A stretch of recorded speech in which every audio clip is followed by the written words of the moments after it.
उन्होंने अपने पति को काफ़ी हद तक बचा लिया है और उन्होंने बस सिर्फ जो वो लड़की है, नाम मेरे को याद नहीं है, सिर्फ जो सस्पेंड कर दी गई है पुलिस, शैली राणा, उसी पे पूरा केस ढाल के रख दिया है। चारों ओर से गलती सिर्फ उसी की निकाली गई है। इसको ग्लैमराइज करने के लिए महिला को जिस तरीके से आरोपी बनाया जा रहा है, तो इसमें सबसे बड़ा सवाल मेरा उन लोगों से है कि इसमें पुरुष सबसे ज्यादा दोषी क्यों नहीं है। पर यहाँ पे सिर्फ लड़के को साइडलाइन करके लड़की पे ब्लेम पूरा डाल दिया गया है, वो भी चीज़ मैं बोलना चाहूँगा कि गलत है। लड़के को भी सस्पेंड करना चाहिए था, वो भी एक इंस्पेक्टर है, उसको सरेआम बाकी लोग मार रहे हैं। उस महिला ने आरोप लगाया, अपने पति की गलती उसने एक बार भी नहीं बताई, बस उस लेडीज की गलती उस महिला ने बताई है। बीते दिन आगरा का मुद्दा जो है इस वक्त खूब गरमाया हुआ है और सुर्खियां भी बटोर रहा है, क्योंकि यहाँ पर सवाल है पति पत्नी और वो कैसे, वो आपको समझाते चलें कि जिस तरीके से बीते दिन जो चर्चा सामने आई, वीडियो वायरल हुआ, उसमें देखा गया कि दो इंस्पेक्टर यानी कि पवन नागर और शैली राणा आपस में कमरे में पाए जाते हैं और उसके बाद देखा जाता है कि उनकी पत्नी आती है और उसके बाद उन दोनों को रंगे हाथों पकड़ती है, मारपीट होती है, बहुत ज़्यादा जो है बवाल होता है। लेकिन अब तक जो है इस पूरे मामले पर कार्रवाई जो है शैली राणा पर और जो वहाँ पर 8 पुलिसकर्मी वीडियो बना रहे थे उन पर हुई है। लेकिन सवाल ये है कि आखिर अभी तक पवन नागर पर अभी तक कोई कार्रवाई क्यों नहीं हुई और ये तमाम जो मुद्दे हैं सुर्खियां बटोर रहे हैं। इसी पर ही हम बात करेंगे। लीडिंग की टीम उन पत्रकारों से बात करेगी जो लगातार इस पूरी खबर पर बनी हुई है और क्या वाकई जो अभी तक इस पूरे मामले पर कार्रवाई हुई है वो कहां तक सही है। कामनी, कैसे देख रहे हो इन सारी चीज़ों को लेकर के आप?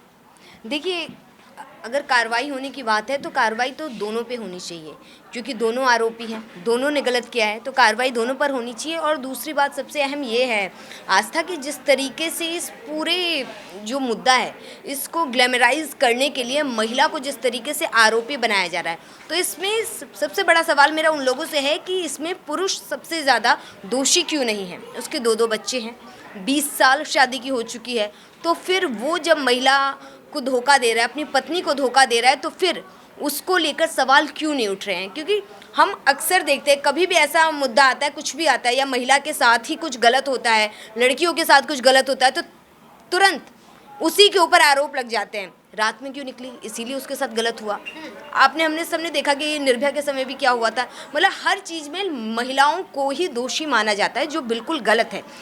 और जिस तरीके से अभी ये आगरा का दृश्य है, जिस तरीके से यहाँ पे ये हाई वोल्टेज ड्रामा सभी ने देखा, वीडियो सामने आई, सवाल ये है कि वहाँ पे जो वीडियो रिकॉर्ड कर रहे थे उन लोगों के साथ साथ उस इंस्पेक्टर महिला पर पुरुषों ने भी हाथ उठाए, उसे थप्पड़ मारे, तो आपको किसने अधिकार दिया। और आप जो पुलिसकर्मी जो लगातार वीडियो रिकॉर्ड कर रहे थे, क्या उन्हें ये नहीं कहना चाहिए कि हाँ गलत है, कानूनी रूप से आप कार्रवाई के लिए आगे बढ़िए, आप किसी के ऊपर हाथ कैसे उठा सकते हैं। लेकिन इन सारी चीज़ों में देखा गया कि गीता नागर के ही 2-3 वीडियो ऐसे वायरल हो रहे हैं, जिसमें पहले तो वो लगातार अपना पति उनके ऊपर क्या करता था, 20 साल का उनका संबंध खराब कर दिया, उन पर मारपीट करता था, ये सारी बातें हुई। लेकिन हम दूसरे वीडियो में देखते हैं वो खुद कहती हैं कि शैली राणा ही दोषी है, इसने मेरे पति को फंसा दिया, इसके जाल में मेरा पति फंस गया। तो ये जो मानसिकता जो पनपती जा रही है महिलाओं में, देखिए गीता नागर के साथ गलत हुआ, सहानुभूति है, लेकिन गीता नागर जिस तरीके से कह रही हैं शैली राणा तो शादीशुदा मर्दों को फंसाती है, सब लोग बच के रहिए, ये भी अपने आप में सवाल है कि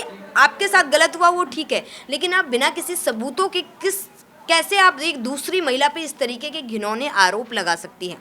ठीक, ये अपने आप में बहुत बड़ा सवाल है और समाज को सोचने की ज़रूरत है कि हर चीज़ में महिला को इस तरीके से एग्रेसिवली घिर लेना ये कहीं भी सही नहीं। ठीक है उदय, क्या लग रहा है सबसे ज़्यादा दोषी कौन? क्योंकि सारे मीडिया कर्मियों में देखा जाए, मीडिया से जो न्यू खबरें आ रही हैं उन सब में जो है पूरी तरीके से अगर जो दोषी बनाया गया है वो दोषी और कोई नहीं, दोषी साफ तौर पर शैली राणा है।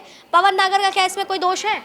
जी मेरे ख्याल से दोष तो दोनों का ही है, मैं एक का दोष नहीं कहूँगा, क्योंकि जहाँ तक अभी तक खबरें हमारे पास आई है, जितनी भी न्यूज़ हमको नई नई चीज़ें मिल रही है, उसमें बताया जा रहा है कि जो आदमी है, जो पुरुष है, वो ऑलरेडी अपनी पत्नी से परेशान था या किसी चीज़ से उनका डिवोर्स होने वाला था या वो अपनी मन संभाल नहीं पा रहे थे दोनों मिलके, इसीलिए वो शायद से दूसरे किसी और को, लड़की को देख रहा था जहाँ पे उससे प्रेम हो गया।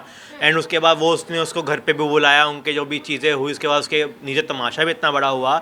मेरे ख्याल से लड़की की भी इतनी गलती जितनी लड़के की है, पर यहाँ पे सिर्फ लड़के को साइड लाइन करके लड़की पे ब्लेम पूरा डाल दिया गया है, वो भी चीज़ मैं बोलना चाहूँगा कि गलत है।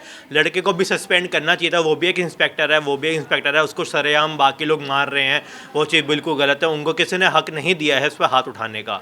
सिंपल सी बात है, आप इन चीज़ों को आराम से भी चीज़ें करी जा सकती थी, बिठा कर आपस में फैमिली भी बात कर सकती थी, पर इन चीज़ों का तमाशा बनाकर लाइमलाइट लेना या चीज़ों को बोलना कि यार हम तो गलत नहीं है, वो चीज़ गलत है। तो उधर ये उठता है ना कि जब खाकी वर्दी वाले इस तरह का कृतज्ञ अपराध करें, अफेयर चलाएं, तो हम बाकी समाज को कैसे सुधारने की बात करते हैं? वो बाकी दूसरे किसी व्यक्ति पर केस कैसे दर्ज करेंगे जब खुद बंद कमरे में रंगललिया उड़ा रहे हो? देखिए, रंगललिया तो उड़ा ही रहे हैं, वो चीज़ तो गलत है। प्लस अगर उनकी पत्नी ही उनको आगे आके बचा रही है, वो चीज़ भी तो गलत है ना। अगर आपको पति ने एक चीज़ गलती करी है तो आप बेबाकी से बोलिए ना कि हाँ मेरा पति गलत है, आप क्यों उसको बचा रही है? अब फेमिनिस्ट कहाँ गई उनके अंदर की, वो क्यों बचा रही है? बोल देना कि हाँ मेरे पति ने करा है, मेरे को। वो तो सारा आरोप जो शैली पर लगा रही है। तो वही तो बात है, एक महिला है, महिला पे आरोप लगा रही है कि वो जादू टोना कर रखा है मेरे पति पर, तो इसका मतलब क्या निकलता है? आज के टाइम में जादू टोना वगैरह सब चीज़ें होती तो है नहीं। अब पति तो अपनी मर्जी से गया है और वो लड़के भी अपनी मर्जी से उसने उसको अपने कमरे पे बुलाया है, जो भी है, दोनों की आपसी सहमति के दौरान ही तो चीज़ें हुई है।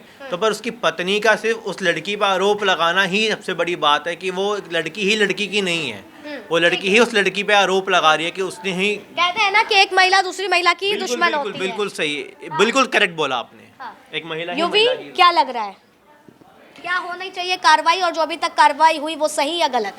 देखिए, जो अभी तक कार्रवाई हुई है उसमें हम क्या सही क्या गलत कह सकते हैं, वो तो अभी एक तरफा ही कार्रवाई हुई है। अभी दोनों पहलू जानने चाहिए और तब जाकर इस पे कहीं ना कहीं अच्छे से कानूनी कार्रवाई होनी चाहिए। अभी तो अगर हम देखें तो इस पे यही देखा गया है कि समाज के नज़रिए से उस केस को देखा गया है और बस समाज के नज़रिए के तौर पर ही उसको फाइनल कर दिया गया है। जैसे उस महिला ने आरोप लगाया, अपने पति की गलती उसने एक बार भी नहीं बताई, बस उस लेडीज़ की गलती उस महिला ने बताई है, तो ये तो बस समाज के तौर पर बताया गया है ना।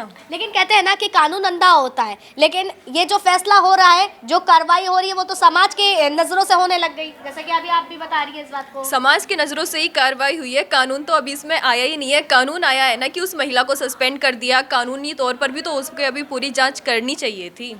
लेकिन अभी तक क्या लग रहा है कि पवन नागर एकदम साइड लाइन में है, शैली राणा दोषी हैं, और पूरी तरीके से जो गीता नागर भी हैं वो उन पर आरोप लगा रही है। जैसे अभी मैं उदय से भी बात करी तो उदय ने भी यही बात कही कि एक महिला ही दूसरी महिला की दुश्मन होती। मैं ये नहीं कह रही हूँ कि गीता नागर के साथ जो हुआ वो सही हुआ, गलत हुआ, लेकिन उस बीच में भी अपने पति को सेफ जोन में रखना वो कहाँ तक सही?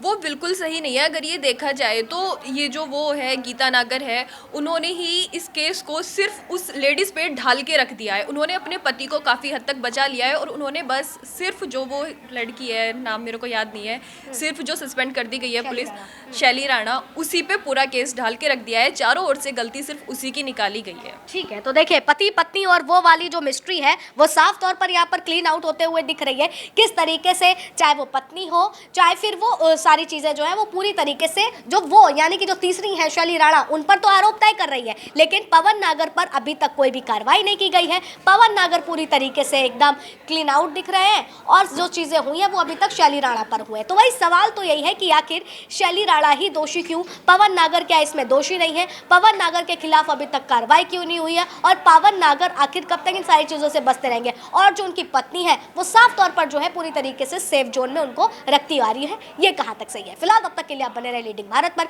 वीडियो जर्नलिस्ट रविकांत के साथ आस्था तिवारी।